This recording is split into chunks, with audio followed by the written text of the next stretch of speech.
Now, you might think you're quite good at stain busting or pretty handy with a hoover, but I bet you've got nothing on our next guest. Oh, no. Blood, brains and biohazards are all in a day's work for Lauren Baker, who is now taking us behind the scenes of her unique profession in the new documentary series, Crime Scene Cleaners. The maggots. The maggots turned me a little bit. An extreme cleaner, Lauren Baker, joins us now. God, you do look absolutely so glamorous, I've got to say. Thank you. I mean, the maggots, what was that in? That was in America, I believe. That wasn't one of our ones. That was in America. So tell me a little bit about your job. Give us, like, a rough outline of a job description. Dirt and grime. Dirt, grime, filth, anything, that can cause harm to the human body is what we do. In all capacities? Yes, yeah. So that could be where someone's bowels have exploded, to an unattended death where they've then passed. It could be needle sweeps, it could be hoarded properties, it could be mental health crisis cleaning, it could literally be anything. Can we just go back? Did you say bowels had exploded? Yeah.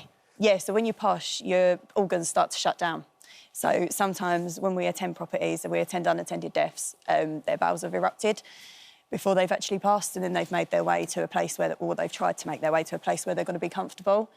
And then, then you've got the clean-up from that as hence well. the hazmat suit, hence the masks, hence all of this sort of stuff. We're not just making you... This is actually what you have to wear, because that could be really, really bad for you guys if any of those bodily fluids or any of that matter sort of gets into your bloodstream. Yeah, absolutely, we have to make sure that we're fully equipped.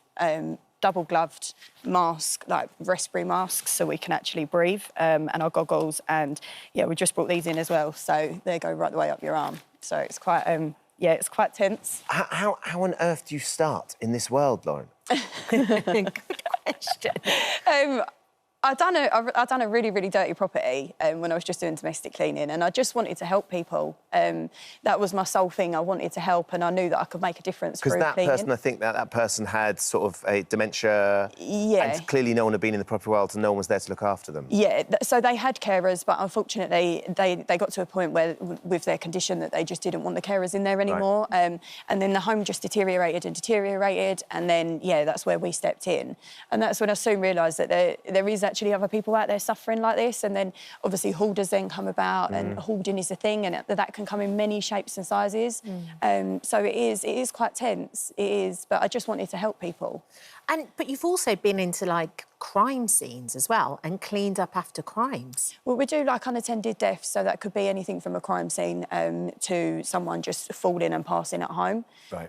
Or it could be where there's been an assault or something like that has happened, and then we're the team to go in and clean that up afterwards. And, Lauren, do you go in there and kind of try and guess what happened as well? Because obviously you've got... CSI on it, you would. Yeah. Like, my brain would start going and going, OK, well, that's there and that's over there. What happened when? Yeah, so we do sometimes, like, obviously, I think that's just natural instinct, isn't it? Like, anyone would sort of walk in and be like, oh, my God, how did that get there? And how did that get there? And you do sort of... Yeah, I suppose you like to think you're a little bit of a... Detective, but obviously we're not. We're just cleaners. Miss Marple with the gas mask. Yeah.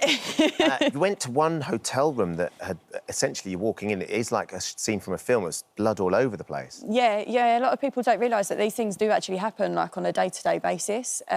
We did attend a hotel room once, and we was just told that there was a couple in there that some arguments had broke out. And, it was... There was blood everywhere. Wow. I wonder, because it's one thing us talking about it and being sort of very stepped back from it, removed from it. But for you to actually go in there and do it and deal with these things on a daily basis, does it ever get quite tough for you, understanding that this is happening? It can do. Your unattended deaths and suicides, more so than anything, they can be quite difficult. They can be quite tough ones to deal with. How do you process it?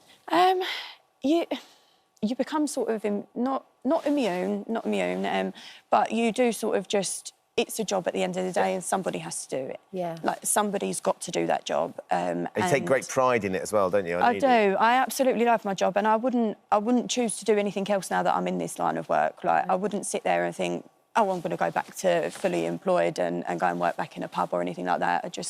I couldn't. I really enjoy what I do, and I meet so many different people, and I help so many different people on a weekly basis, and that for me is everything. I love helping people. Yeah, so. Because you're so respectful in the dock as well. Like, you do a thing where you open all the windows. Oh, I've got to open the windows. You've got to open the windows. Like, You've got to let them be free. Let them go.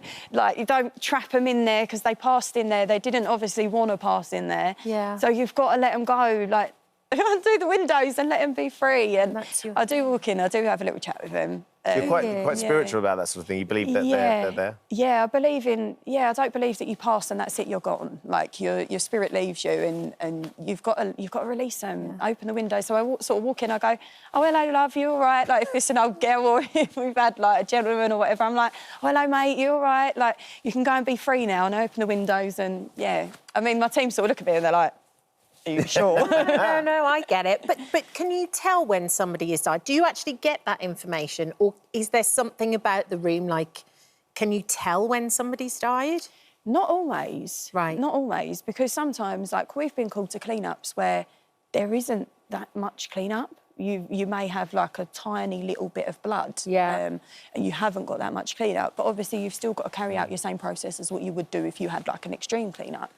And sometimes they do let us know, like, sort of how they passed or what's happened, but sometimes we get very minimal detail. What's the hardest thing, do you think, Lauren? What never leaves you? Suicides. Yeah. Suicides, because a lot of the time, like, people calculate their suicides, and we've been in some before where we found notes and we found, like, envelopes where they've actually left it and they've said, this is to go to this person, this is to this person. And you've come across that? We're the ones that find it first, and then we have to go back to the family and say, this is what we've come across. It's a huge responsibility, isn't it? It is, it is. We underestimate that, I think. Yeah. And those are the things that people don't actually realise. So when a loved one or a relative or whatever has passed away, it is difficult because people don't know that cleaners like us exist, so they end up having to deal with that trauma by themselves, whereas hopefully with this documentary we can get the word out there and we can say, listen, you are in safe hands. There are share that burden of all. Yeah, we can take that element away from it for you and we can help you. So that's sort of, yeah. You also find some weird and wonderful things sometimes as well, don't you? Didn't you find a cat in the freezer? Yeah. Yeah, that was a bit much. Why was the cat in the freezer? Because they couldn't let it go. They couldn't let it go. The cat had died? The cat had died. Yeah. The cat was dead. Yeah. And it was somebody who was a hoarder, I think. Yes. The cat had died and they didn't want to let the cat go, so they put the cat in the freezer. Would you put me in the freezer? I'll keep you close at all times. Excellent. I won't let you go either. But yeah, that was more of it. They didn't want to let it go. They just couldn't part with it. But I did sort of have to step in and say, this is not hygienic. You can't have this in there with your food in there as well. We need to... Can we go and bury it in the garden? Yes, have a little ceremony. Yeah, let's have a ceremony. And we very much did have a bit of a ceremony, and I was like, come on, we can do this. Like, let's do it together. It's like a counselling service as well, Lauren. It's amazing, absolutely amazing. It's been lovely to meet you. Thank you for coming in. Thank you so much for having me. Thank you for visiting our This Morning YouTube channel. We upload new content every day, so go ahead and hit that subscribe button so you don't miss out, and we'll see you in the morning.